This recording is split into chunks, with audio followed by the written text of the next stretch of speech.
Gagawa tayo ng chocolate coffee low carb cake. If you love this recipe, please like and share and follow me for more low carb recipes and health tips. First step, ihiwalay muna natin yung egg yolk sa egg white. Tapos, set aside muna natin ang egg white. Ngayon, uunahin muna natin yung egg yolk. Maglalagay lang ako ng Jetter's Green Dahan Golden Monk Fruit Erythritol Blend. Then add Green Dahan Stevia Drops Vanilla Flavor. Pwede din po vanilla extract. Then add coconut oil.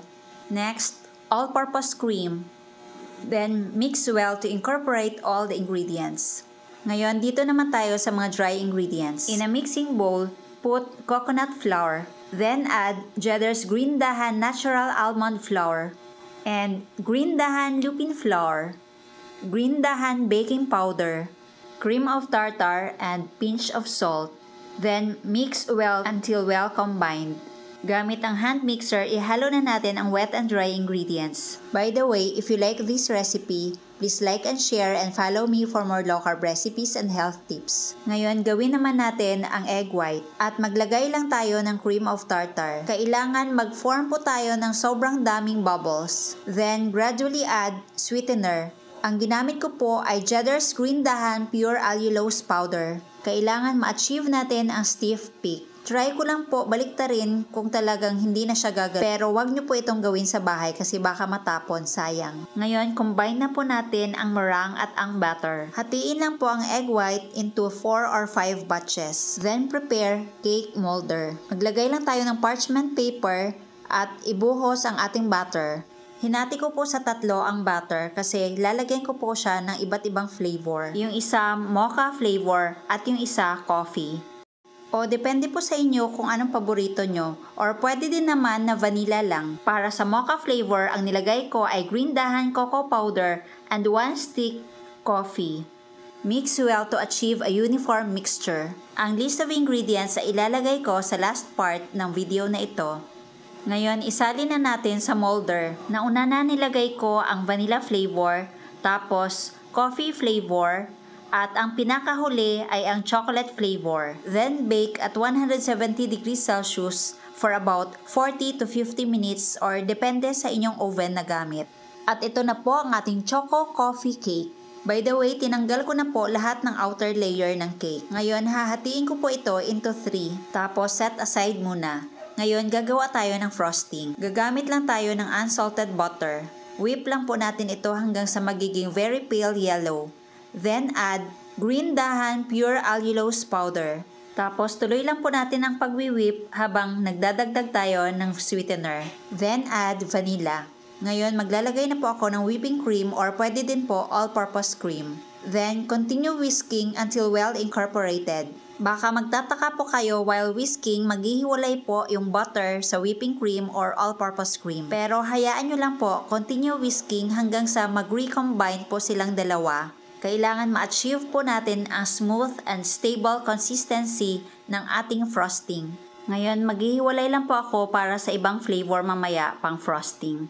Kung gusto nyo po, vanilla flavor lang yung frosting, okay lang po. Sa akin po kasi, maglalagay lang ako ng ibang color. Pampa-etchos lang po. Gusto ko kasi maglagay ng parang flower-flower, combination ng red color and white. Kaya optional lang po talaga ito. Etong nilagay ko ay konting chocolate flavor. At magdadagdag lang ako ng food color red.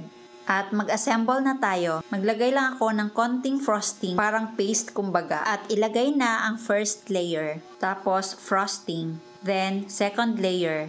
At frosting ulit. Then yung last layer. At buuin na po natin ito yung frosting. Pasensya na po sa mga pro baker. Pang low carb at pambahay lang po talaga itong recipe ko. Dahil hindi po ako nag-aral ng baking, puro experiment lang po talaga ito. No bashing please. Ngayon, ito na po ang icing na ilalagay ko. At pasensya ulit dahil practice lang po talaga itong ginagawa ko.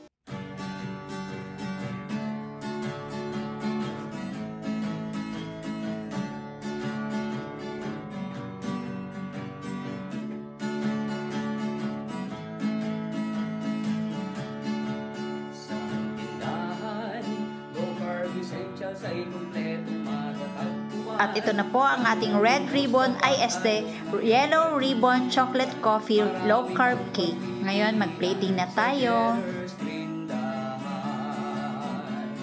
Baking essentials, condiments, nuts and seeds, healthy oils, coconut products, superfoods, herbs and spices, low-carb breads, kakanin, at may sugar-free ulam pa. Happy ang pamimili sa Jetter's Green Dahan! Tindahan, low-carb essentials ay kumpletong matatagpuan. Katulong mo sa pag-ayos ng iyong kalusugan. Marami kang pagpipilian sa Jetter's Green Dahan.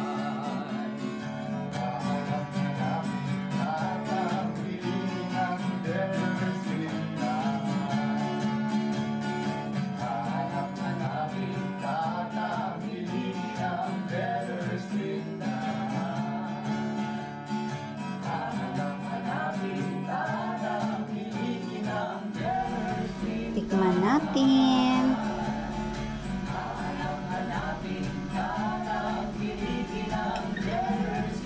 Ayan.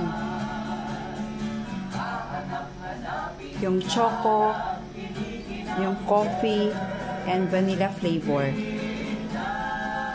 Naghalo talaga. Hindi siya nakakaumay kasi may part na vanilla, may part na choco, tsaka coffee.